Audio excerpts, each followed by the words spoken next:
I cursed the day I sold that damn car, and then I cursed the twice damn day I bought that damn bucket. Damn car. I've dreamed of a Porsche all my life, and here I am, almost 30, with a 4-year-old Ford parked in front of my house and enough money in the bank to cover the difference. The difference between my old Ford and the much older, but still beautiful red Porsche 911 that I've been licking my lips at for the last 4 weeks every time I pass it in the garage in town. The registration number even had the letters GAD on it. Got it? George and Debbie. I talked to my wife, begged, cajoled, joked, and made every possible promise. And finally, she agreed that we could spend our hard-earned savings on the object of my desire. I think that was my first mistake.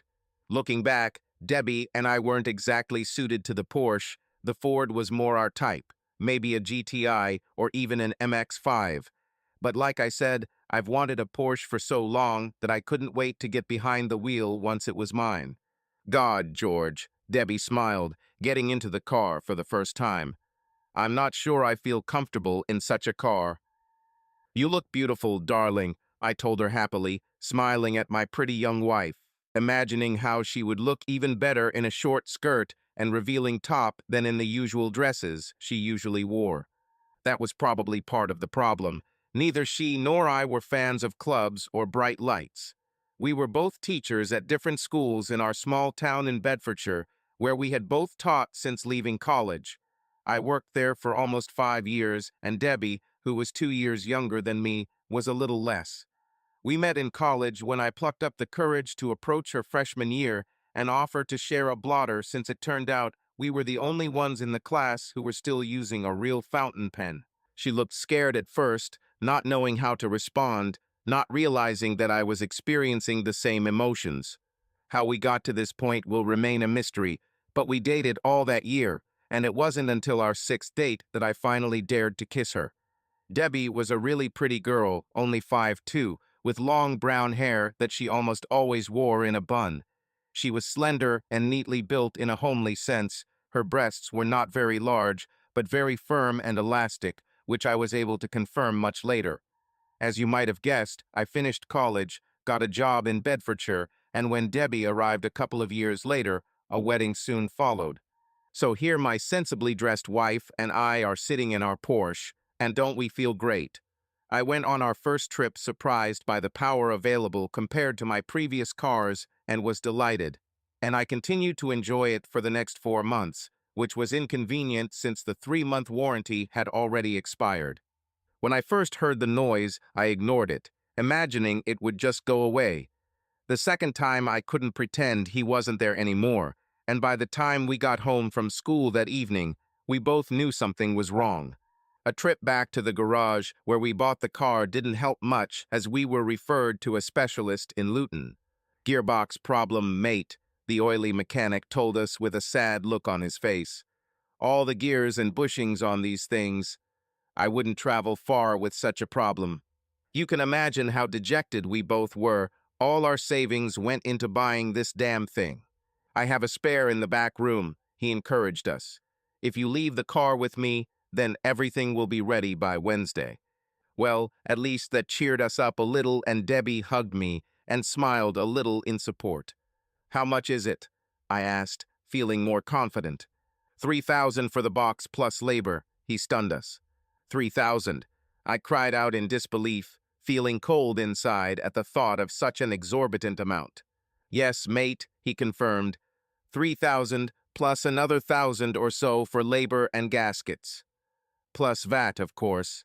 Oh shit, our house was quite a sad place that evening, with Debbie trying not to blame me, although every time she looked at me, her eyes betrayed the tears she was trying to hold back, and it was killing me with shame for how much it had cost us my hobby.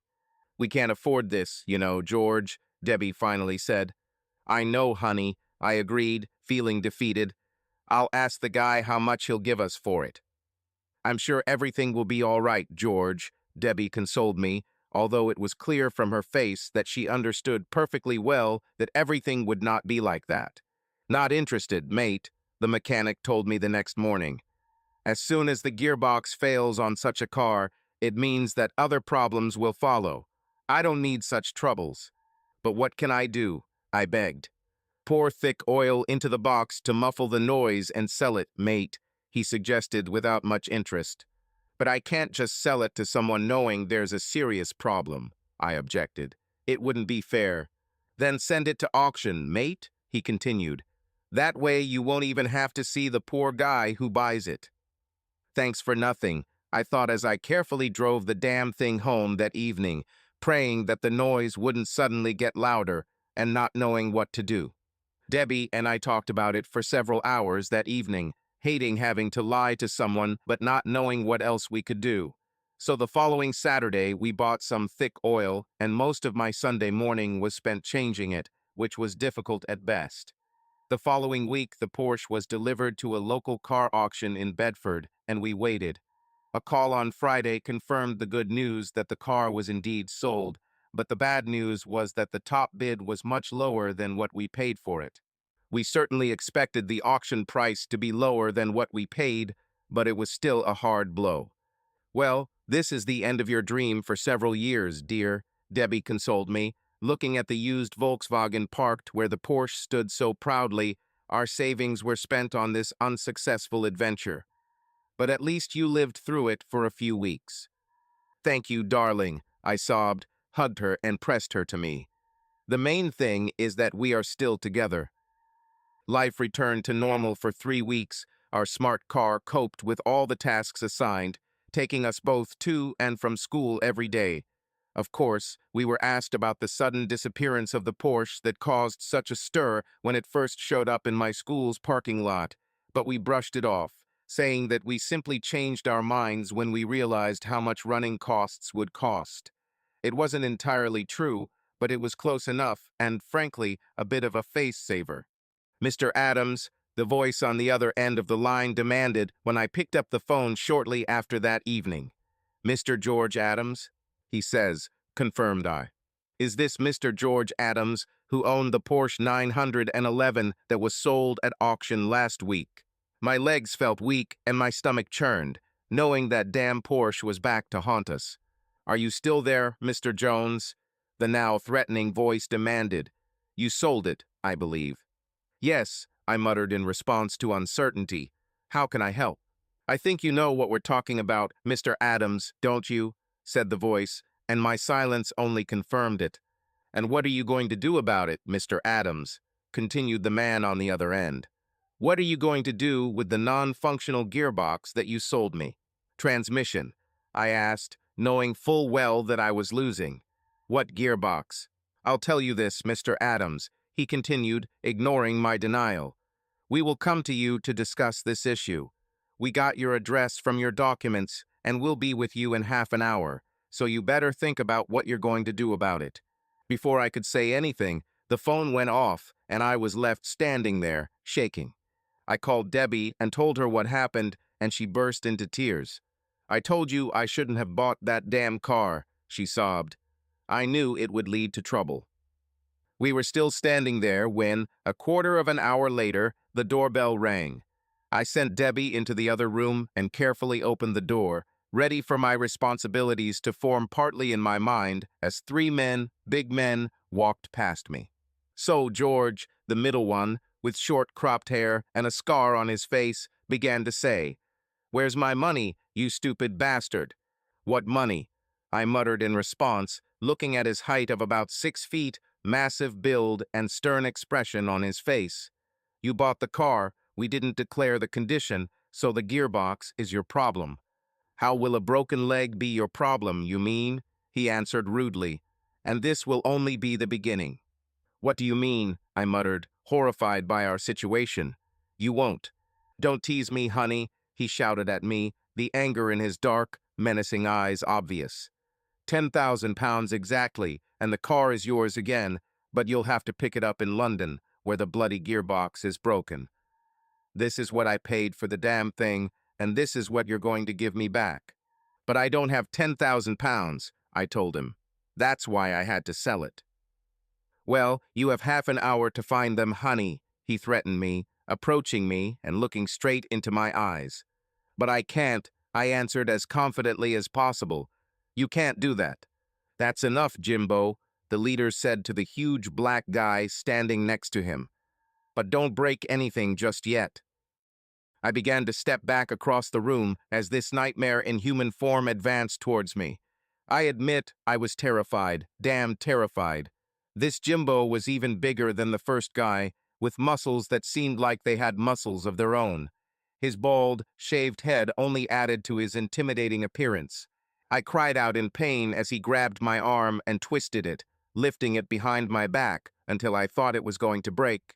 "Get away from him, you rude people," my wife screamed as she ran into the room, unable to follow my instructions to stay away.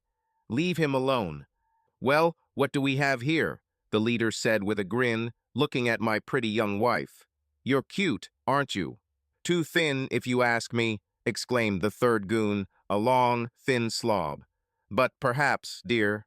"But her breasts are pretty, apparently," the leader interjected. "I can't get a good look with that big sweater she's wearing." "Shut up, bastards," I shouted at them, but for my words I received even more pressure on my hand.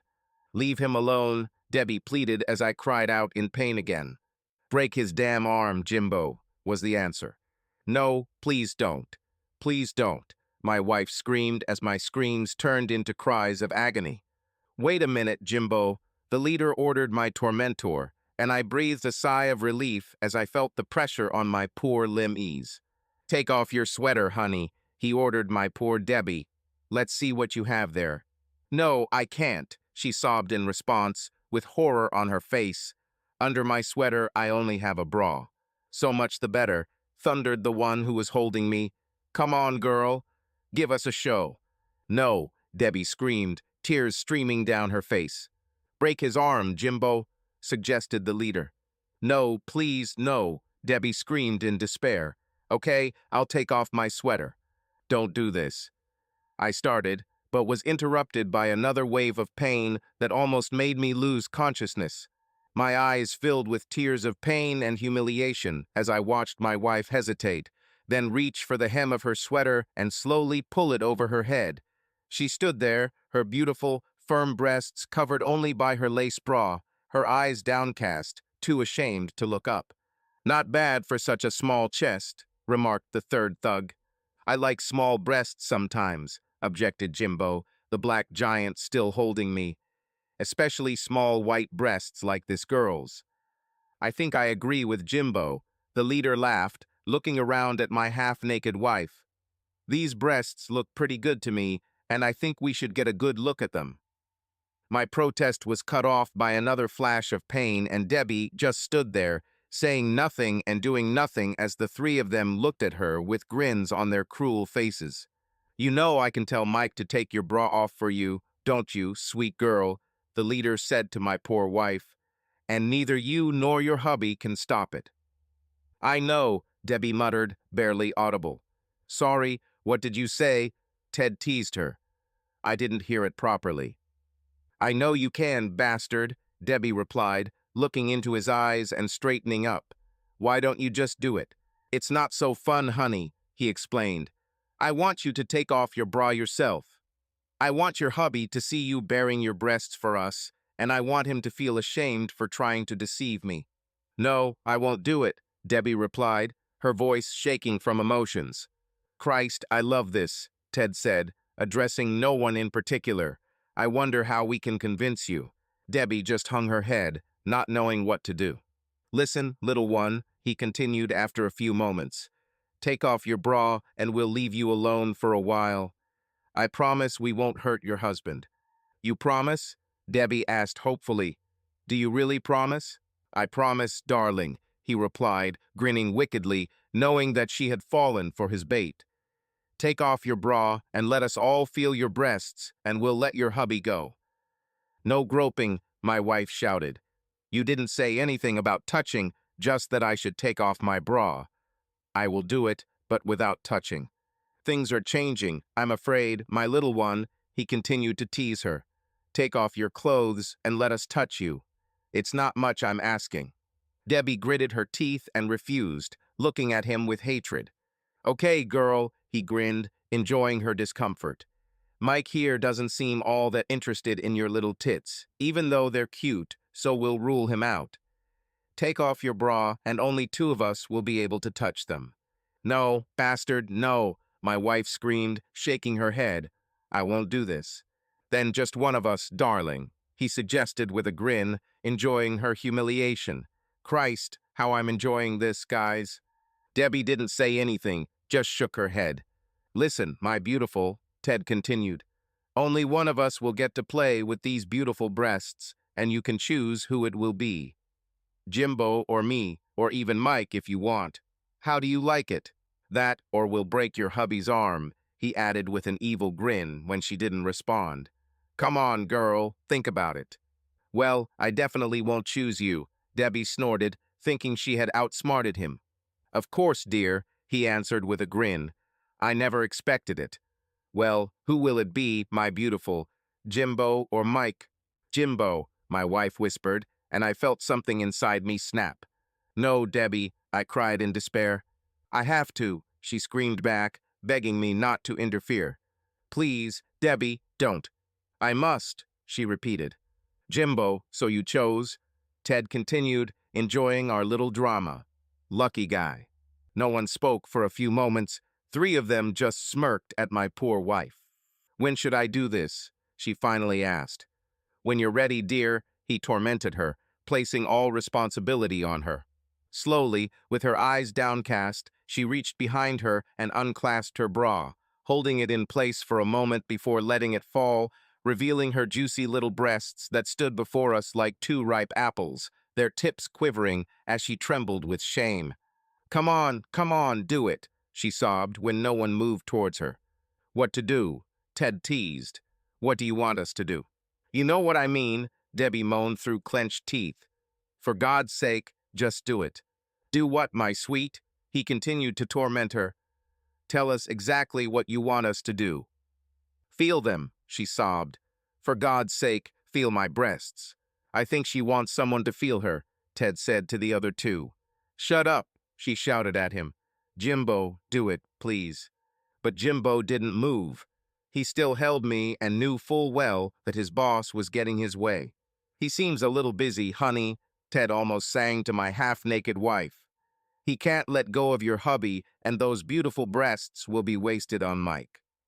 Debbie sobbed, her chest shaking even more, and Ted whistled with pleasure.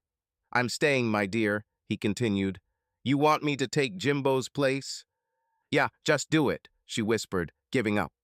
"Ask me nicely," he teased. "You just rejected me and hurt my feelings, so you're going to have to ask me properly." "Feel my breasts," Debbie said through clenched teeth. "Please tell me," Ted demanded, knowing he was in complete control of the situation. "Please feel my breasts," my wife whispered back. "Sorry, honey," he replied. "Speak louder so that I can hear you." Debbie looked at him with hatred in her eyes. However, she straightened up, put her hands behind her back, and pushed her bare breasts towards him. They looked great, so tempting. Damn it, I didn't want to look, but I just couldn't take my eyes off her naked torso. "Please, Ted," she said slowly and clearly. "Please feel my breasts." "Of course, dear," he replied with a grin, "since you asked so beautifully and clearly want it." With these words, he walked up to her, reached out, and took her left breast in his hand. Debbie closed her eyes and clenched her teeth, trying to keep it out. But it was too difficult, and eventually a moan pierced her lips, and she leaned forward, pushing her breasts towards him. "Can I kiss them, sweetie?" he asked her quietly. His whole mood seemed to change. Debbie opened her eyes, but registered nothing before nodding her head, throwing it back in passion as he leaned down and took her other sweet little breast into his mouth.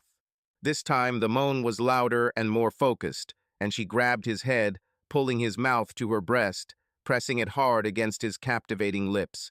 "Christ," Mike laughed, watching this. "She may have small breasts, but she seems to be enjoying herself." "She's having fun," Jimbo added as Ted began to unzip her skirt. And all I could do was watch the horrific scene play out in front of me, desperately denying to myself that I was aroused. I can hardly believe that my innocent young wife could so easily succumb to such wanton behavior. My heart sank as her skirt, now free, slowly fell, crawled down her slender legs and fell to the floor, and I could hardly believe my eyes when she of her own free will came out of her and pushed her aside. "You don't like little white cotton panties?" Jimbo remarked, slightly easing the pressure on my hand. "Yes, Jimbo," his friend agreed. "They make her seem sweet and innocent, despite her behavior." "I usually prefer women in high heels," Jimbo continued, as if discussing what model of car he wanted to buy. "But those little white socks look just wonderful on her, don't they?" Before I could process their remarks, Ted, the dirty bastard, slid one of his big hands over Debbie's stomach, his huge fat fingers playing with the elastic band of her panties. To my utter amazement and disappointment, my previously naive wife grabbed his wrist, but did nothing to stop his hand from completely disappearing into her rather large panties. "Oh God, please don't do this," she moaned, her own actions completely negating the likelihood of her words having any effect, and I had to stand and watch as this bastard groped my wife.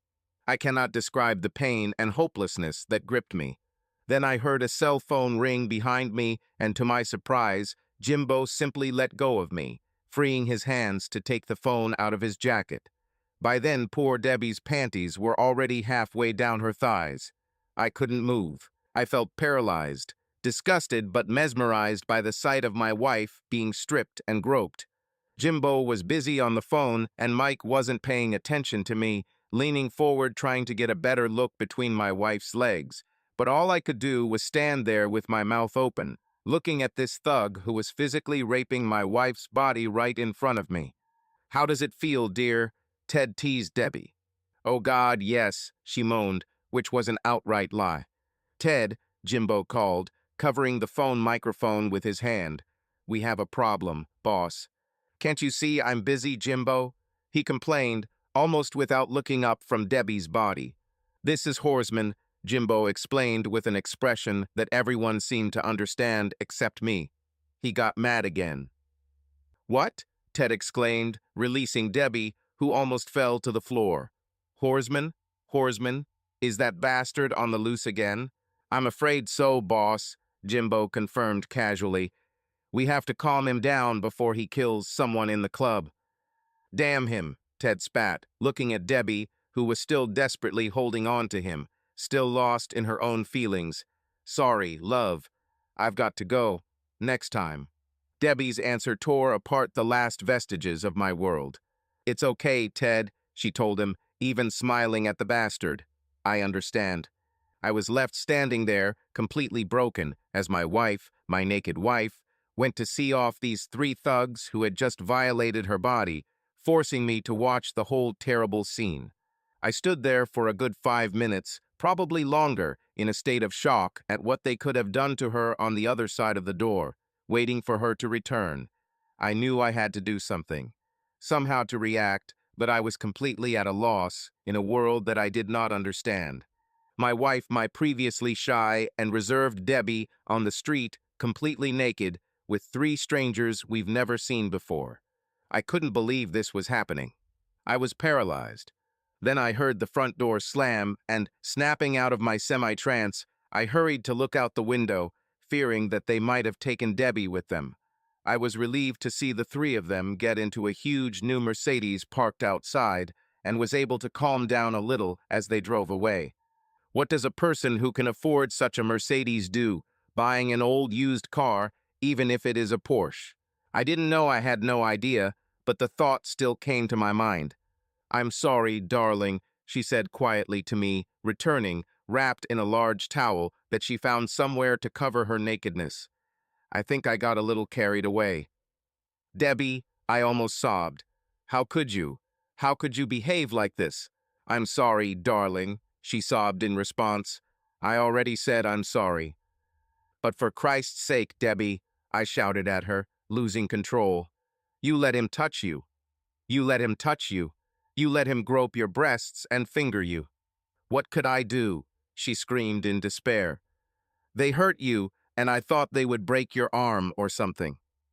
But, but, but there was no need to let him do all that, Debbie," I exclaimed. "There was no need to enjoy it, for God's sake." There I said it, What did you expect me to do, George? Debbie replied, losing her composure. That bastard kissed my chest. I couldn't help how it felt.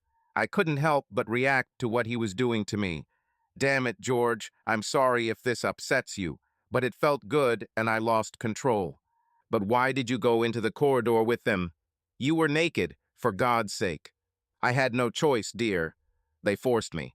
You didn't really resist, did you? I blurted out, wanting to hurt her, perhaps unfairly, but I needed to throw out my pain. I didn't resist, Debbie screamed. What were you doing, you rag? You just stood there and watched while they forced me to take off my clothes. Your own wife, you did nothing to stop them. What could I do, Debbie? I sobbed in despair. That huge black bastard was holding me. He didn't hold you when they took me out into the hallway, did he? She shouted back.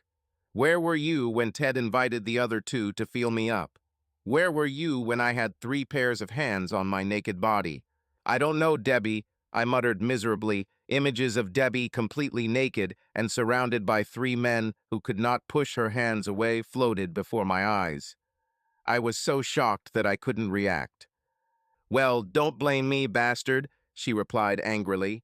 You insisted on buying this damn car, and now it's me and my body paying for it. There was a short pause as we looked at each other, rethinking our positions. Sorry, Debbie, I finally blurted out. I know it's not your fault. Thank you, she whispered, unable to look me in the eyes. At least it's something. Well, at least it's over, honey, I tried to console her. You think so? She asked sadly. Because I don't think so. Oh shit, she was probably right. The next few days were not easy for both of us. If I wasn't reliving the horror of Ted caressing Debbie's body, I was thinking about what those 3 might have done to her before they left. I just couldn't ask her about it, especially since she kept breaking down in tears every few hours. When the call we had been dreading finally came, it was, in a way, almost a relief. Why don't you and your beautiful wife, Debbie, come to our club tomorrow night? Ted suggested. I think I have a solution to our little problem. I would prefer not to come, I said, taken by surprise by his proposal. That, or we'll come to you again, he continued, making it clear that his proposal was an order, no matter how I looked at it, and this may not be so pleasant because I don't like wasting time. Okay, I'll come, I promised, seeing no other way out. Not just you, he barked. You and your beautiful wife. In fact, you don't have to come if you don't want to. We'll both come, I promised him, and took from him the address of a club called Yellow Pollen, which I had never heard of before. I hope you didn't report our visit to the police or anyone else, George. No, I answered, although only Debbie's fear of retribution held me back. Very reasonable, said Ted. Don't worry too much. I'm sure we can work things out. Damn it, early evening the next day found Debbie and me at the door of the aforementioned Yellow Pollen. This is a lap dancing club, George, Debbie said, reading the advertisement at the entrance. What is it? How can knees dance? Oh, it's like a boys' club, I replied, wondering if we should run away and emigrate to Latvia or something like that. There's a picture of a girl dancing around some kind of pole, she continued, looking at the only poster by the door. Looks pretty fun. Yes, honey, I agreed with my naive wife, really not wanting to cross the threshold of this place, my heart pounding at the thought of what solution to our problem Ted could offer. Let's go in and get this over with, Debbie said cheerfully, grabbing my arm and pulling us both through the door. Are you members of the club? A suspicious-looking man in a cheap suit and a thin mustache asked us inside a gloomy establishment. No, we're here to see Ted, I told him, noticing with pleasure that Debbie now had a nervous look on her face and was holding on tightly to me. Mr. Walters said that someone would come, the guard muttered, looking my wife up and down as if he was assessing the goods. He said you were cute, and you are. Come on in. Before our eyes had time to adjust to the darkness inside the club, Jimbo, the same one from last night, walked up, grabbed Debbie's hand, and pulled her behind the bar, casually telling me to follow them. We walked through the heavy wooden door and found ourselves in a normally lit, rather dingy office full of file cabinets, where Ted sat at a huge gray metal desk. "Ah, here you are, my dear," Ted greeted my wife, completely ignoring me. "And so smartly dressed, I see." It's true, and a little against my will, Debbie dressed up for the meeting.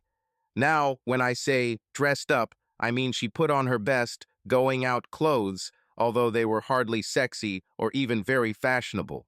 "Now sit on my lap, young lady," he ordered her, and with a scared look at me, she nervously walked over to him and sat on his lap. Jimbo positioned himself between us so that even if I had the courage, I could not interfere. "This decision I have concerns you, young lady," he began, confirming my worst fears.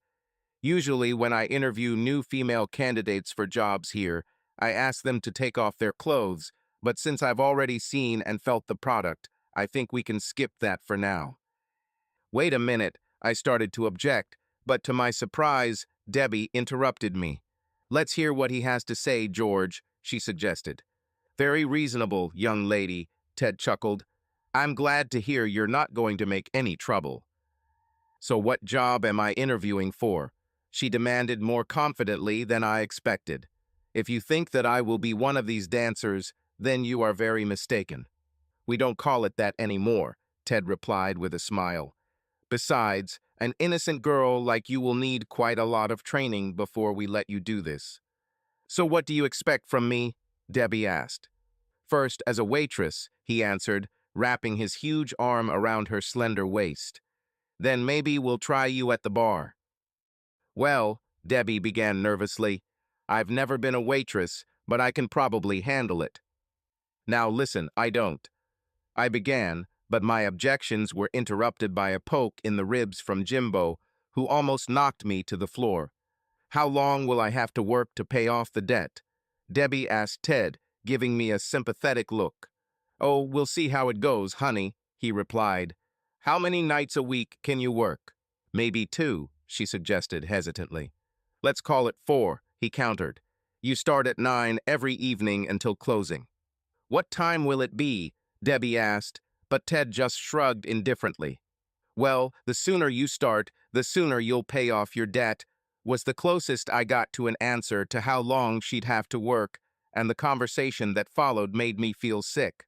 "There's one girl missing tonight, Debbie dear, so you better change and come out," he said, holding out several small items of silky fabric. "But everyone will see my bra in this top," Debbie complained, looking at the tiny piece of material. "No, they won't," he grinned. "Yes, they will," she insisted, lifting him towards her. "Look, there's almost nothing here. It's open right in the front, and it's a little see-through anyway." I swallowed, happily remembering that she'd worn a decent bra tonight that wouldn't show too much. "They won't see your bra, honey," Ted assured her again. "But they will," Debbie protested. "Look, there's nothing here." "They won't see your bra because it's not meant to be worn," Ted happily told my wife. "None of our girls wear a bra here, so it's something you don't have to worry about." "But then they will see my—" She fell silent and apparently swallowed, realizing the consequences. "Only when you bend over," Ted continued. "You'll get a lot more tips this way, so you might want to practice how to properly give glimpses to customers." "Just a glimpse," Debbie exclaimed in shock. "Are you saying that I should show my breasts to clients?" "Of course, honey," he laughed. "It's a fucking nightclub. Once you get used to it, you can let some of them touch it if you want, and then you'll actually get a lot of tips."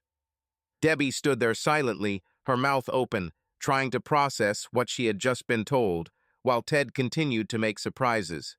"Are you wearing those old-fashioned panties again?" Debbie simply nodded. "Well, you'll have to buy new ones, things and stuff, because the customers won't like them." Debbie lifted her tiny miniskirt, and we could both see why her panties would be visible. "Tonight will do," Ted continued indifferently, ignoring our horrified looks. "Unless, of course, you want to go without them, like some girls do." "Without?" Debbie whispered. "You mean no panties in such a short skirt?" "Perhaps not," he said thoughtfully. "Thank God for that," Debbie exclaimed with relief. "No, better shave before you go without panties. Maybe another time, when you get used to guys groping you." You should try it because the tips will be much better. Damn it. Before I could gather my thoughts, Jimbo began leading me out of the room, leaving my poor, embarrassed wife standing there. Change your clothes, honey, you have clients. I tried to resist Jimbo, fully aware that Debbie had already begun to undo the buttons on her blouse. As he easily pushed me through the door, my last glimpse of Debbie was of her removing her blouse from her shoulders and exposing her small white bra. What time should I pick her up? I asked Jimbo in desperation. No need, buddy, he replied, pushing me out of the club. We'll make sure she gets home safe.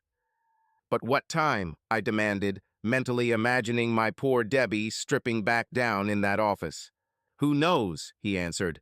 Depends on how well she does and whether clients want to talk to her after or whatever. Damn it, can you imagine? I walked slowly towards my little Volkswagen in a daze, never expecting to walk home alone, furiously leaving my dear wife alone in this place.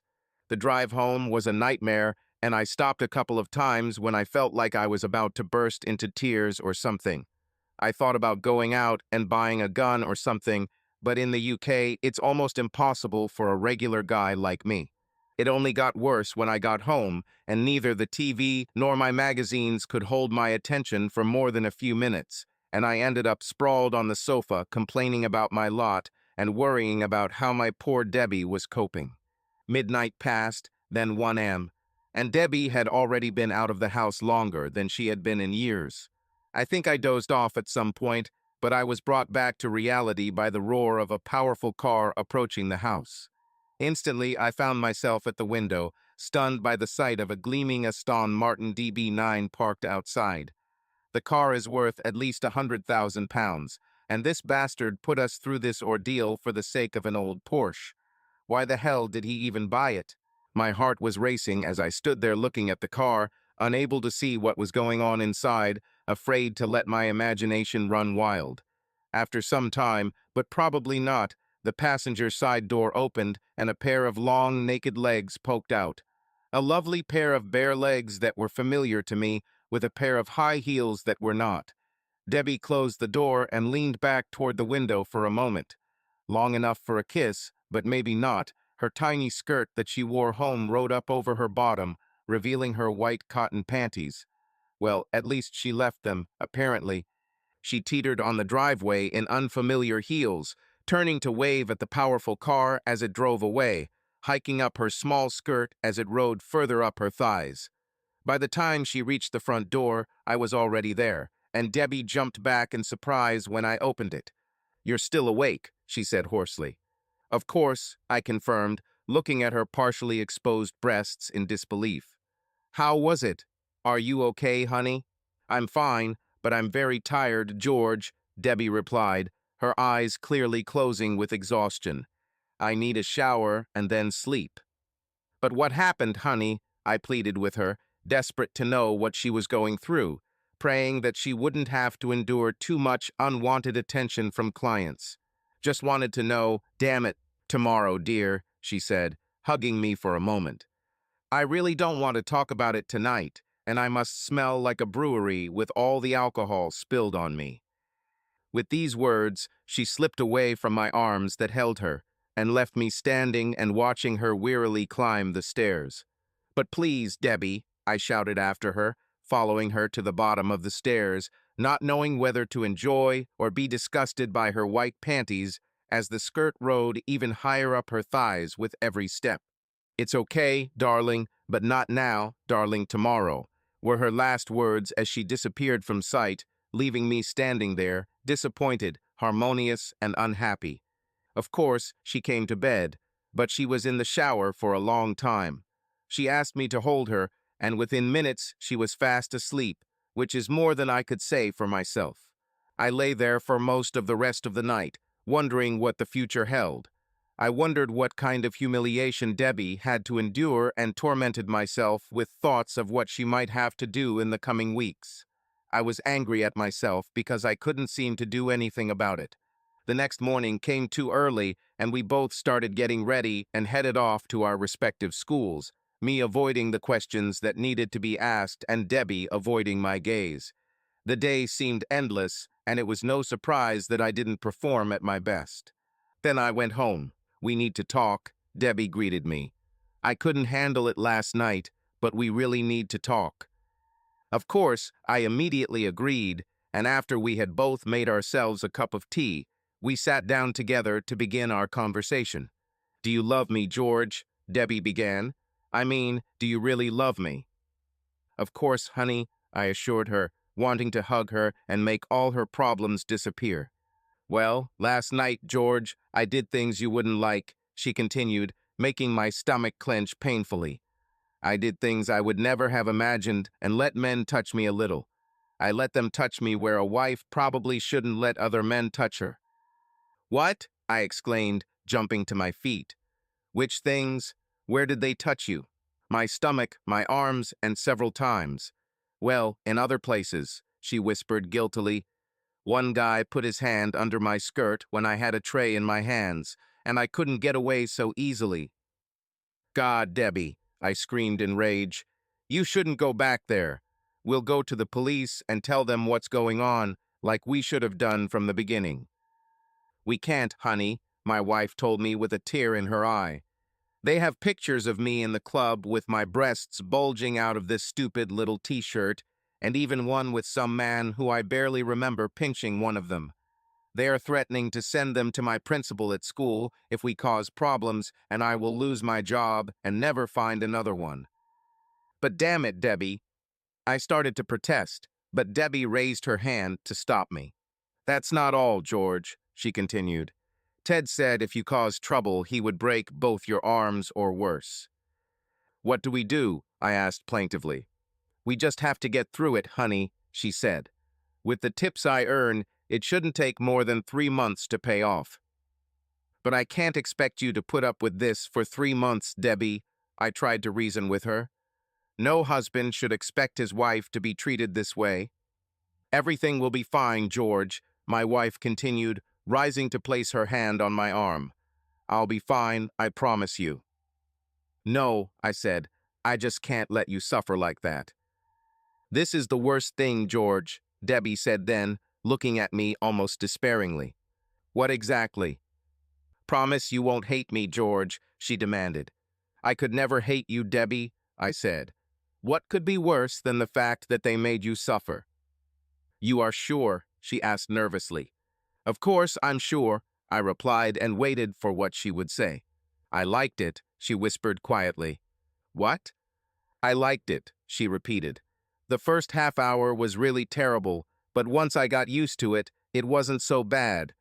Then one of the men there said that he thought I was the most beautiful girl in the place and asked if he could look at my naked breasts rather than just catch a glimpse of them."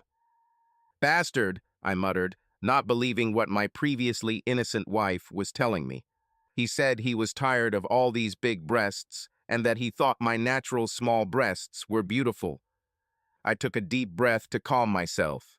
What he said was true, I thought, but I couldn't bear the thought of my wife having to put up with such rude comments.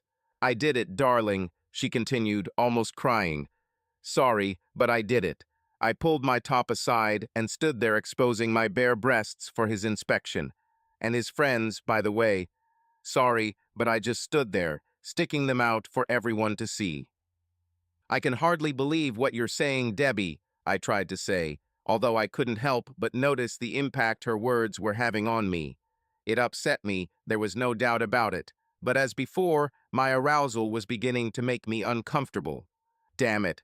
What kind of husband is it that makes me like this?" "George," Debbie spoke again, "you take it very well, dear. Much better than I expected." "Well, it's... oh, I just don't know what to say, Debbie," and it was true.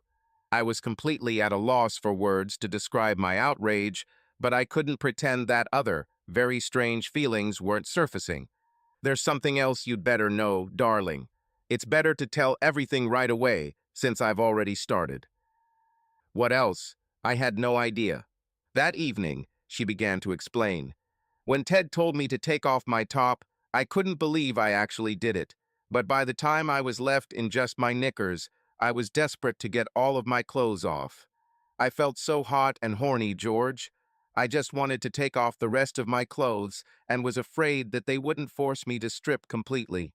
When he started touching my breasts and everything else, I just lost control. And when all three of them touched me in the hall, I was in seventh heaven. This is all. I think my voice was shaking. Pretty much, Debbie finally admitted. I love you, honey, and I don't want to hurt you, but I can't lie. You are too important to me to lie. Damn it. What should we do now? Do you think this is enough for any man? Do you think it's over for the night? I have to go shopping tomorrow right after school, she announced a little later after we had somehow cooked and eaten dinner. I'll be back a little later. Okay, I said. What more could I say? I'm going clothes shopping, Debbie continued, looking at me. Okay, I repeated. I wasn't being mean, I was just unsettled. I'm going with Tammy, she continued carefully, waiting for my reaction, to which I asked who Tammy was. The girl from the club, she replied, continuing to keep her remarks as short as possible. Are you going clothes shopping with a girl from that damn club? I finally responded. What clothes? You know, George, Debbie said in a barely audible whisper. High heels, nice little thongs, things like that. How the hell can we afford this? I almost exploded. She risked pushing me too far. For the tip from last night. And that's enough? More than enough, she smiled at me more confidently. I made more tips last night than I made as a teacher in a week. What could I say? Put her out of the house. Leave her. Divorce her. Beat her. No, of course I couldn't do any of those things, and I didn't want to. What mattered was that she was completely honest with me and still loved me. What could I do? I really had no idea, not the slightest. Well, she went and did her shopping and didn't come back until too late. She didn't choose to show me what she bought, and I was too cowardly to ask her. We just carried on with our lives, and other than Debbie being away from home a few nights a week, nothing much had changed. Then came Monday, the 11th. I remember this date for some small reason. Honey, Debbie told me, cuddling on the sofa while we watched Coronation Street on TV. I hated the show, but she always loved it, and me agreeing to watch it with her was a sign of my love. Ted asked me for something, but I told him I had to ask you first. Did he accept it? I was surprised, not remembering Ted as a person who asks, not demands. Yes, in a way, Debbie replied. He's really cute once you get to know him. I decided to ignore this comment. He wants me to become a dancer. Then she hit me. I trained at the club, and he thinks I'm good enough. A dancer? I asked again. Yes, a dancer, she confirmed, smiling at me as if she had just announced that she had received a promotion at work. Probably not in big clothes, I suggested, remembering the photo outside the club. Not much, she blurted out. At least I'll be without clothes. A vulgar dancer, I clarified. My wife is a dancer. They don't talk like that anymore, honey, she reassured me. Exotic dancer, pole dancer, lap dancer, whatever. But you still take off your clothes. Yes, all of it, she confirmed. Can I come and have a look? I surprised her, and myself at the same time. I'd rather you didn't come, dear, she replied in surprise. Ted doesn't really like it when entertainers' husbands visit the club. At this moment, I almost lost my mind. My wife has to ask her boss if I can watch her undress, and he will probably deny me permission. Damn it. Damn them all. Damn this damn car. The next few weeks became increasingly unbearable as Debbie worked as a teacher every day and at the club 4 nights a week. It seemed like we barely saw each other. When she wasn't working, she was catching up on lost sleep. Our sex life has practically disappeared. This can't go on, Debbie, I announced one night as we lay in bed and Debbie came home completely exhausted. We are no longer married. You're killing yourself. You're right, she replied, to my surprise. I've been thinking about it, and I'm going to leave at the end of this week, and we can be like before. Thank God for that, I said joyfully. Whatever the problems, we will solve them, dear. I hugged her and pulled her towards me, intending to make love to my wife. although this was the first time in 2 or 3 weeks. She fell asleep. Well, there will be another time, I told myself. Of course, asking her to quit her job at the club and the reality of it were two different things. I didn't know how much of our debt had been paid off, or what the consequences would be if we couldn't pay off the rest, which we were yet to find out. But we will get through this, and we will get through this together. That's it, she announced at the end of the week. I quit. I have handed in my resignation, and we will have more time for each other. What did they say? I asked with some concern. They were very unhappy, Debbie told me, her face scrunching up slightly. But they accepted it, and that's the end of it. No consequences, Debbie? I asked, my heart beating faster. Is this really the end? Absolutely, George, dear, confirmed my beloved wife. This is all. It's over. End.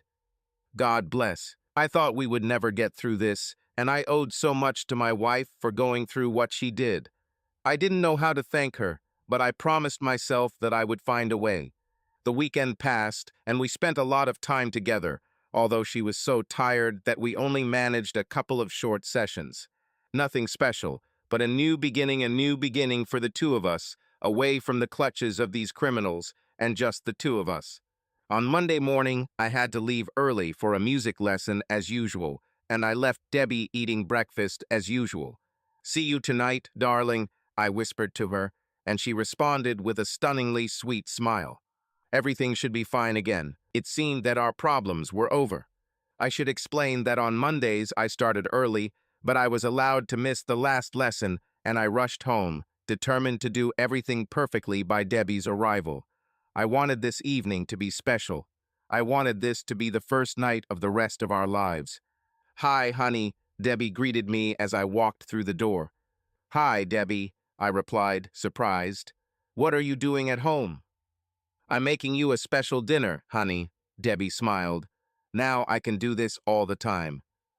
But I don't understand, I muttered, confused. Why aren't you at work at school? At school? She laughed. Why do I have to be at school? Because you are a teacher, I replied, surprised by her answer. No more, George, she smiled at me. I told you that I did as you asked and submitted my resignation. I'm not a teacher anymore. What? But I thought you quit your job at the club, I said in amazement. Why would I do this? Debbie asked, a confused look on her face. I can make almost as much in one good night at a club as I can in a month as a teacher. But you have to. You. I muttered, unable to express my thoughts. I have to show my breasts and everything you mean, Debbie finished for me. So what? It's not a big deal, and to be honest, I actually enjoy it most of the time. But all these years of study and training, I continued to mumble, her use of the word breasts, for the first time not escaping me. It's all in vain. It's all in vain. Not really, darling, she smiled indulgently. My main number is usually in the form of a teacher, although this outfit doesn't stay on me for long. It's not exactly the same, I noted. Go ahead, honey, she continued, ignoring my comment. Go and eat your dinner because I need to be at the club by 8 o'clock in the evening. A group of estimators are arriving early from some conference and need to be entertained. Entertaining? I hissed, unable to find words. Yes, honey, Debbie smiled at me. They say they are very excited people, so I could use a tip. Soviet? Yes, chips, dear, she replied. Steak and chips, your favorite. Now eat, sweetie, and enjoy. Oh shit, what the hell happened to my marriage? Damn, at least the chips were good. Life went on, and I saw my wife more often, although she was no longer the same as before. Her dressing style had changed so radically that some of our old friends started avoiding us. There weren't that many guys around, though, and our house was becoming more and more popular as they stopped by in hopes of catching Debbie in the sexier, more revealing clothes she seemed to prefer. The sex was better, though. But that's not all you know. Debbie became rather evasive about what she actually did at the club, and no matter how much I asked, she didn't want to talk about it. Only that everything is still in order, and that the money for the Porsche is gradually paying off. Finally, one night, I couldn't take it anymore and found myself outside the club wondering if I had the nerve to go in. The same scruffy, skinny guy took my money without showing any acknowledgement, and I found myself back inside the place. I have to admit that in the evening, when there were a lot of people there, the place looked much better than last time, and I was surprised at how many female visitors there were among the groups of men. Then, of course, there were the waitresses, all quite stunning and wearing tiny little outfits almost as small as the one I saw Debbie in. Several of them approached me and asked if I wanted some company, and shock came over me when I realized that my Debbie must have been doing the same. Eventually, I discovered that if I joined a group of men standing in the back, we were served at the bar next to us, and the waitresses, or hostesses as they actually were, stopped offering to us. From there, I had a clear view of both stages, almost more than the podiums on which the girls performed. Now I'm a normal man, and I must admit that I liked what I saw as a succession of beautiful women took off all their clothes and exposed themselves completely openly to the men crowded around each stage. There was one little blonde I particularly liked, and for a few moments I almost forgot why I was there. But I still saw no sign of my Debbie. A good hour had passed when I saw Ted and Jimbo rushing through the club, and although I hardly recognized her at first, Debbie was with them. I was deceived by what she was wearing. No, she was not wearing a miniskirt and a revealing top, but quite the opposite. She wore a practical skirt and a white blouse that covered almost everything. What the hell is going on? Ted and his buddies joined another group of men sitting in an open booth of sorts, and Debbie, to my surprise, reached over and gave Ted a peck on the cheek before walking off stage. Pretty little thing, isn't it? She said that the guy was standing next to me and nudging me, no doubt noticing my interest in her. Very beautiful, I answered briefly, not really wanting to engage in conversation. She's new, my new friend continued. I've only been naked for a few weeks, but she has a lovely little body. I dare say yes, I replied out of politeness. You will see yourself soon, he continued. I think she'll be next. Oh God, reality is about to hit me. And indeed, the previous girl collected tips from the guys on stage and disappeared backstage. The comparison started, he made a couple of lewd jokes, and then announced the girl you've all been waiting for. Even the guys around me seemed to become a little more attentive, and there was actually a wave of applause as the comparison gave way to Miss Jones, as he described her.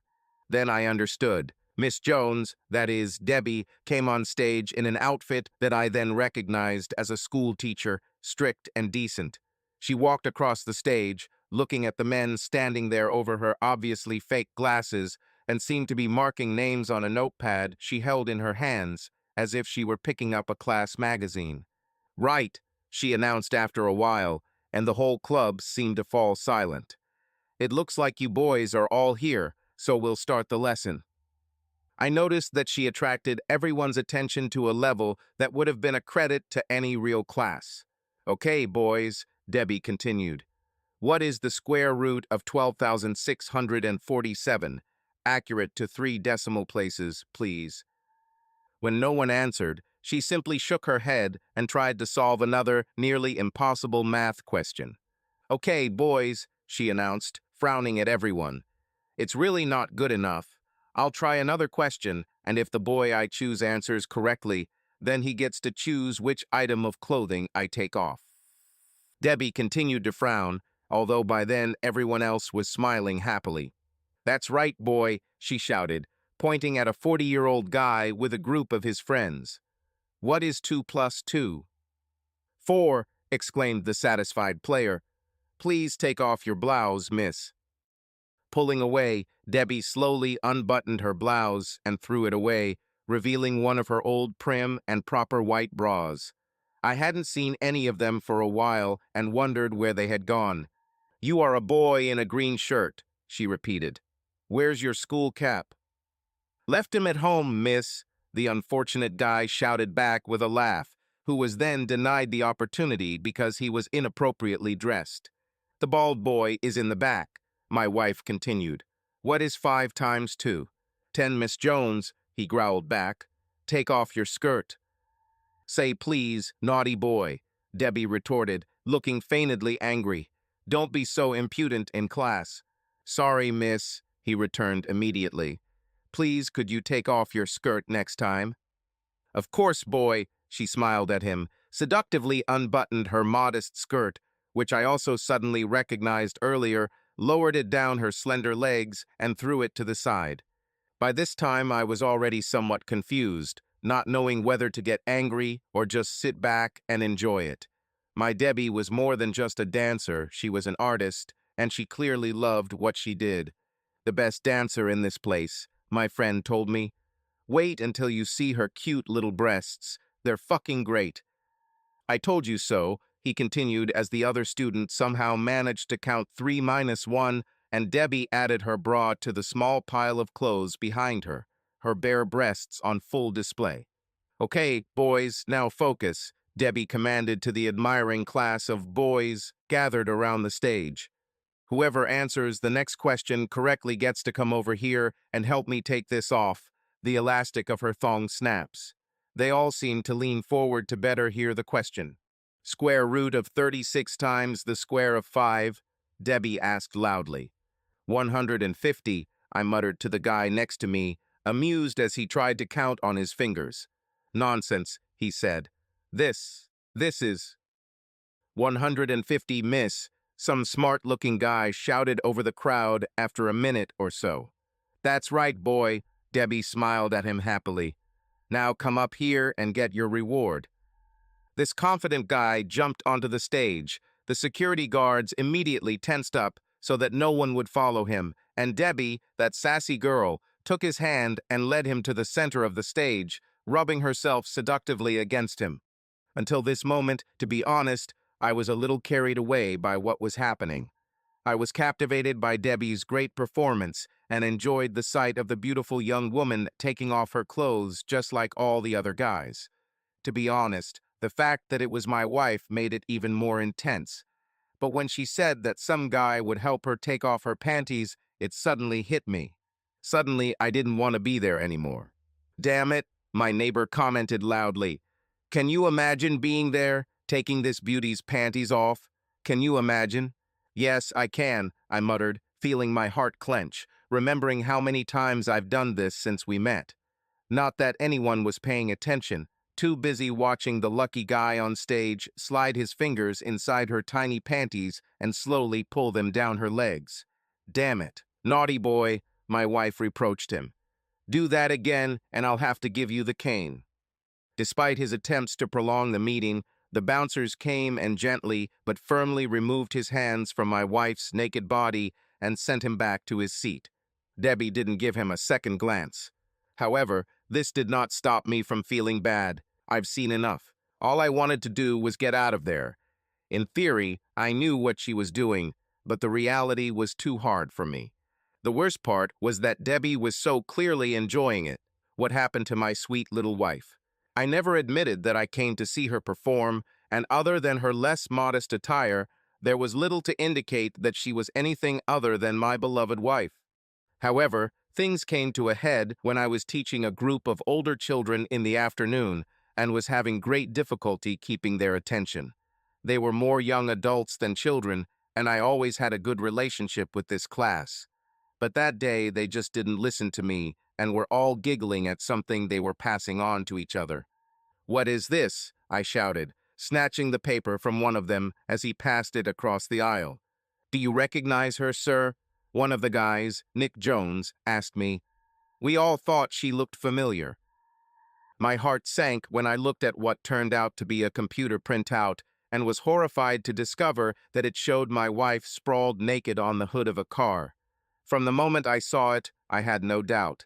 I don't know why, but I immediately understood. This is your missus, isn't it, sir? Asked another boy. We found it on the internet. Of course it's not her, I muttered. Looks like her, but it's her, sir, Jones insisted. Look, this is the Porsche you had. What? Yes, look, sir, continued one of the others. This is your old Porsche. We recognized it by its license plate with the letters GAD. Why is your wife not wearing clothes, sir? I couldn't answer. Is your wife selling her body, sir? Asked David, one of the Shire boys. She is very beautiful and has great breasts, sir. If you don't mind, sir. Why is Mr. Adams' wife posing naked? That's enough, guys, I said, trying to regain control. Mr. Adams' wife looks like she's one of them. How much does she charge, sir? Asked the boy from the back desk. More than I would take. Angie Thomas chimed in before I could answer. The girls in the class had been silent up to that point. I'd do it with Mr. Adams for free. You would do this to anyone in pants for free, Jones shouted. I wouldn't do it with you, idiot, she responded, standing up and puffing out her chest. But if Mr. Adams wanted, I would take off my clothes and give you all a show, just like his wife. Get control of yourself, Angie, I yelled at her, acutely aware of how she had been flirting with me all year, and shocked by my reaction to the idea that she would actually carry out the threat. Well, she has bigger breasts than your wife, sir, chimed in another girl, Natalie, but the body is good. Shut up, everyone, I shouted, losing my cool in front of the class for the first time in my entire career, knowing that they had lost all respect for me.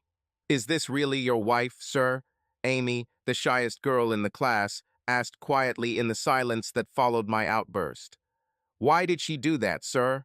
Why does she post naked photos of herself on the internet? I don't know, damn, I don't know, I shouted, and leaving the classroom, did not stop until I reached the refuge of the staff room, where I sat almost in tears until the end of the lesson. And that is not all. Hey, Jim, Tony, the geography teacher, called as he entered the staff room, not knowing that I was sitting in the far corner out of sight. Have you seen those pictures of George's wife going around the school? I saw them, answered Jim, the gym teacher. I've been confiscating them half the damn morning. Can I have one? Tony replied hopefully. Me too, if you have any extra, added the new chemistry assistant. I don't even know this girl, but from what I've seen, she's amazing. Nice breasts, Tony agreed. I would never have expected that from her. I've met her a few times, and she always seemed pretty conservative. Not anymore, Jim laughed. Rumor has it that she's a dancer at some club nearby. Maybe we can all go out one night and watch, Tony joked. Let's ask George if he can get us tickets, the new chemist chuckled. I don't know if he even knows what his wife does, was the last comment I heard as the three left the room, laughing at my grief. My stomach churned, damn them. As a result, the vice principal found me curled up in a chair in the staff room when I was supposed to teach the next lesson. Better take the rest of the day off, George, he told me. These pictures are everywhere and everyone will pester you. I actually asked for the whole week off, and I think they were more than happy to get rid of me. So, home. I was stunned to see a Porsche, of all cars, parked in front of our house when I returned. Everything got out of control. With a heavy heart, I took out the key and entered the house. My mouth dropped open in shock when the first thing I noticed when I walked into the living room was that Bruiser Ted, the bastard, lounging on our couch like he owned the house. He looked at me and grinned. Long time no see, George, he chuckled, leaving me speechless. What did you say, dear? Debbie asked, walking into the room from the kitchen, completely unaware that I was standing behind her. Nothing that matters, beautiful, Ted replied, reaching out to her and pulling her onto his lap, his huge paw completely encircling her left breast. Her action was bad enough. It wasn't that she was wearing those ridiculously high heels. It was that that was all she was wearing. Completely naked. We have to go, Debbie, Ted said as he pulled away from the passionate kiss she gave him. We have a long way to go. Oh, Ted, my wife replied, clinging to him. We have time to have a little fun, don't we? I'm not sure your husband George will like this, Debbie, he told her, winking at me over her bare shoulder. What if he does not know he won't hurt him, honey, Debbie whispered to him. Maybe, Debbie, the creep continued, but since he's standing behind you, it might be difficult. What? She cried, looking at him, but he just grinned and nodded in confirmation, then turned to me and greeted again. Hello, George. Debbie's body instantly froze until she slowly turned her head to look at me. "Oh God, no," she cried, her face filled with despair. "George, I wouldn't. Oh God, no." "Calm. Come on, girl, put something on." Ted broke the silence. "We need to go to the ferry." "But Ted," Debbie began to protest, but he sent her to the bedroom with a loud slap on her bare bottom. "Don't do anything stupid, George," Ted muttered, standing up and towering over me. "So, I had your wife, but that's no reason to be upset. I'm the only one who gets it." "Should I be happy about this?" I spat. "Why not?" he answered calmly. "Most of the girls in the club would do anything with guys in trousers and money in their pockets." My mouth opened, but no words came out. Should I be grateful that he was the only one who had it? At this point, Debbie returned to the room, still pulling her crop top over her bare chest. "Please don't be angry, George," she said to me, trying to hug me, but I retreated. "All this is for you, dear." She was still looking at me when Ted led her out the door. "We're going to the south of France for a few days, honey," she shouted to me. "I'll be back in a few days and everything will be fine. We can go back to the way things were before." "No," Ted laughed, dragging her towards the Porsche and looking at me with contempt. The next day, it was worse than a bad dream, equal to any nightmare I could remember. I didn't hear anything from Debbie, and her cell phone didn't even give me the option to leave a message. Not that I'm sure I want to do it. After 2 days of obscurity, I gathered my courage and called the club where she worked, but, judging by the answers, everything there was in turmoil. The next evening I went there, not knowing what to do. One moment I was thinking about divorce, and the next I was close to tears, worrying about where she was, worrying if she was okay. The club was closed when I arrived, which surprised me, so I waited in the car. Over the next hour, several cars arrived, stayed for a while, and left. By 10 o'clock, it was clear that the club would not be opening that night, and for some reason this upset me and made me feel even more disconnected from Debbie. What should I do? I drove home slowly, stopped in front of the house, and walked wearily along the path. "Mr. Adams?" The deep voice startled me. "Mr. George Adams." My heart sank, remembering what happened the last time and fearing what would happen next. "Is your wife Mrs. Debbie Adams?" continued the large man in the suit after I confirmed my identity. "Yes," I answered automatically. "Where is she? What happened?" "That's what we'd like to know," the voice continued. "Would you like to continue the conversation inside, or will you come with us to the station?" For the first time, I looked at the large man who was holding my hand, and for the first time, I noticed the uniformed officer standing next to him. Oh shit, now what? I chose my living room, not wanting to go to the station. I already had enough problems at school that I wouldn't have to explain this if anyone saw the police taking me away. Not so. These were not local policemen at all. "Do you know where your wife is now, sir?" they asked me, and I speak politely when I say asked. "Do you have any idea where she might be?" They asked more insistently when I said I didn't know. "Do you know when she should be back?" he continued when I mentioned the south of France, which didn't seem to surprise him. "She said for a couple of days," I muttered, feeling out of place, not knowing where my own wife was. The man looked at me almost angrily for a few moments, then turned to his colleague. "Take him away, Norman," he ordered the uniformed officer. "I don't think Mr. Adams is telling us everything he knows." Despite my protests, they pulled me out of the house and put me in a patrol car and drove away. But not to the local police station, as I expected, but much further, where they put me in a cell to await my fate. The interrogation continued for 2 hours until I finally convinced them that I knew nothing more, and even then they refused to take me home, and I had to get there myself. The only thing I've learned is that my Debbie is involved in some serious stuff. Drugs, serious stuff, but I didn't know anything else. When the call came, I didn't expect it. "George, it's you?" "Yes, Debbie," I replied, immediately recognizing her voice. "Where the hell are you? What's happening?" "There's no time, darling," she sobbed, almost breaking my heart despite everything she'd done to me. Listen, you have to do something.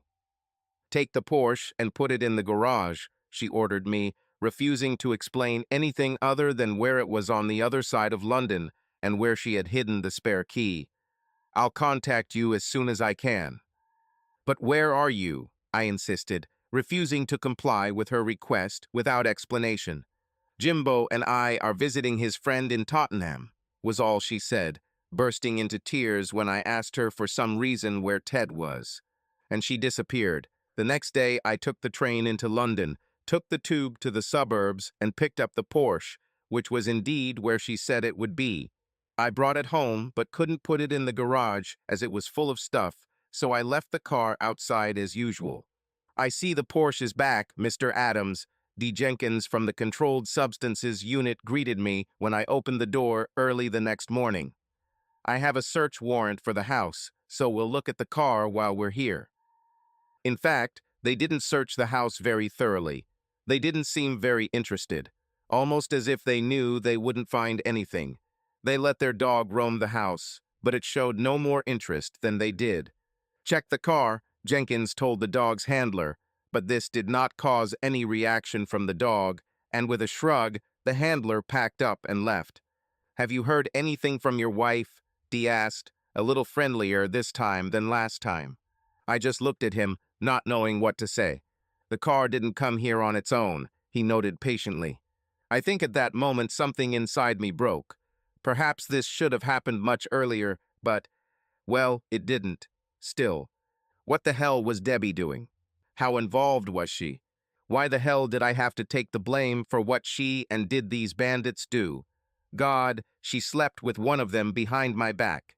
I told him everything, ending with information about Jimbo's friend in Tottenham, after which Jenkins smiled widely. Caught the bastard, he exclaimed, and, thanking him, rushed to the waiting police car and drove away with the squeal of tires. I almost missed breaking news on TV. You know, those stickers that go at the bottom of the screen and ruin your concentration. I only caught the end and had to wait a full 10 minutes to see it again. Major shooting operation in North London, 3 killed. My heart sank. Debbie, my Debbie. Was she shot? She is dead. I no longer knew whether I loved her or hated her, but I didn't want her to die. I searched half the night, desperately trying to find more information, checking news programs, the internet, and I don't know how many useless phone calls, but to no avail. All I could find out was that the police raided a house in Tottenham, North London, and there was a shootout in which 3 men were shot and 2 policemen were wounded. 3 men. Yes, men. By no stretch of the imagination could my Debbie be mistaken for a man, could she? Isn't it? The press always confuses everything. But they couldn't have made that mistake, could they? Crap, and did I even care? Of course, as expected from the British press, they were wrong, but not in Debbie's case. In fact, only 2 were killed, although a 3rd was wounded, but my Debbie was arrested and charged. It turned out that they were involved in smuggling from North Africa through Spain to France, and then to the UK. I didn't shed a tear when I found out that Ted, bless him, was no longer with us and went to meet my maker. Some other guy, a French guy I'd never heard of, met his end too, and Mike, remember Mike, was severely injured and would eventually lose his leg. Jimbo was arrested at the same time as Debbie, and the 2 of them, along with 4 or 5 others, were put on trial. And I passed them. Was it bothering me? Well, now that half of them are dead or crippled and the rest are in prison, no. I'm so sorry, George, Debbie sobbed when I came to see her for the first time. I did such terrible things. We talked about how we would be able to afford a good lawyer to defend her, although rumors were that the case was a foregone conclusion. The problem was that I hated her, but I couldn't stop loving her. It wasn't easy. Don't sell the Porsche, George, she insisted, but when I asked why, she simply looked around, apparently wondering who might be listening. On the second visit, we were allowed to talk more privately. I think you were wondering why Ted bought our Porsche, honey, she said, and of course I was. The gang bought powerful cars that didn't attract too much attention in order to smuggle drugs. They would cut holes in the wings or whatever, hide them, and then weld the wings shut so no one would notice. Are you saying they did this to our Porsche? I asked in amazement. Is there a secret compartment there? I think yes. But they searched for him with the dog Debbie, I said. Nothing was found. Our Porsche wasn't used for this, George, Debbie whispered. Get yourself an angle grinder and see what you find. Do you know what's there? I asked. I'm not sure, she whispered, but it's worth checking. I immediately returned home and cleared out half the junk in the garage to make room for the damn Porsche. After putting it there, I left the car, half terrified of what I might find if I started exploring. A few months later, the trial began and Debbie was sentenced to 12 years, but this meant that with good behavior, she could get out in 8 or 9 years. Jimbo was unlucky and received a 20 with additional charges. He won't be released for a long time. Finally, curiosity got the better of me, and I went to a hardware store, bought an angle grinder, and got to work. 4 hours and several cuts and bruises later, the car's fenders were a mess. But I found it. I found a hiding place. My hand shook as I pulled out a rather large leather package and dropped it on the floor, afraid that it might explode. Plucking up courage, I took a knife and cut the package, not knowing what to expect inside and not knowing what to do if it turned out to be illegal drugs. What I didn't expect to find was euros. Not pounds or dollars, but euros. A hell of a lot of them, all in neat packs. Naturally, I started counting them, but after 10 minutes I lost track. Only then did I realize that each pack contained 20 bills, and they were all 50 or 100 euros, so it was easy to count. Half an hour later, I had the result. 400,000 euros. Okay, maybe I was off by a couple thousand, but who cared? 400,000 damn euros. Damn it, time to make decisions. It didn't take me long to decide not to declare the money. Apparently, they had been obtained illegally, but not by me, and the only person alive and smart enough to know was Debbie, and even she didn't seem to be sure. I later found out that Ted's gang went to France with money hidden in one car and exchanged it for another, identical one, in which the drugs were hidden. They just changed the numbers, and no one would suspect anything. Apparently, that's why they decided to use our Porsche to match the identical car of the French criminals. Perhaps my tip to the police that they were heading to the south of France ruined the exchange. I didn't know for sure, but I hoped that somehow I was responsible. So, was I going to tell her? Was I going to tell anyone? How the hell do I convert euros into pounds? Well, I told her on the next visit, but stated that it was only 20,000 euros and that I would save it to help her when she got out. She looked surprised that the amount was so small, but if Debbie suspected me of lying, she never mentioned it. She had enough problems of her own. The next step was to get rid of the car. How to get rid of a car with cut-out fenders? Not easy. In the end, I patched it up as best I could and took it to the Porsche dealer we had gone to before, telling him some story about how the car had been damaged by vandals. I don't know if he believed me, but the first thing he did was open the hood. By the way, for those who don't know, Porsche has it in the back. She got a new transmission, I told him. It has a new engine and gearbox. He surprised me. Anyway, we agreed, and I left with a check for £9,000, which was much more than I expected, considering the mess I made. As you can imagine, I was excited to see the back of the damn car. I made a very conscious decision not to change my lifestyle so as not to attract attention to myself, although I did buy myself a few new things at Marks and Spencer's, which accepts euros. I listed our house for sale at a very reasonable price. It was attractive to first-time buyers, and the market had grown since Debbie and I bought it, so 4 months later I walked out of the lawyer's office with another check for 42,000. Not bad, huh? Not only did I have money, but I also had a reason to spend some of it. The betrayed husband makes the most of what he has left from a broken marriage. A trip to the casino in France more or less solved all my euro legalization problems as I left the place after a hectic weekend with a certified legal check for 347,612 euros. My win. I figure if someone looked deep enough, They could find the 392,000 that I put in to walk away with that check. So I lost 40 plus thousand, but what the hell? The casino covered the cost of my stay at the hotel for the weekend, as well as all the expenses of the beautiful 19-year-old French blonde who was keeping me company. She could do something with it. Well, that's another story. What else? The Porsche disappeared and was soon followed by the Volkswagen. I thought about buying myself a new Porsche, but I just resigned myself to it. My dream of owning a Porsche was long ago spoiled. But that didn't stop me from buying an Aston Martin, did it? It's not the top-of-the-line model. The Vantage is plenty good enough for a simple guy like me, and I drove it around town showing it off to everyone and never went back to teach at my old school. "Hi," said the pretty dark-haired beauty with big tits as I parked my Aston outside the restaurant one evening, shortly after buying it. "Hello, beautiful," I said back, already one of the attractive women of all ages who had shown more interest in me since I bought the Aston. "It's Mr. Adams, isn't it?" To my surprise, the cute thing asked me. "Yes," I replied, wondering what she was up to. "You don't recognize me, sir?" The girl grinned at me. "Sir? Sir? It's been months since anyone called me sir." "Mandy Davis, sir," she continued. "I was in 5th grade when you first started teaching at our school." "Oh, yes. Oh, God, yes. The sexy little schoolgirl that all the male teachers lusted after but never dared to do anything about. It happened.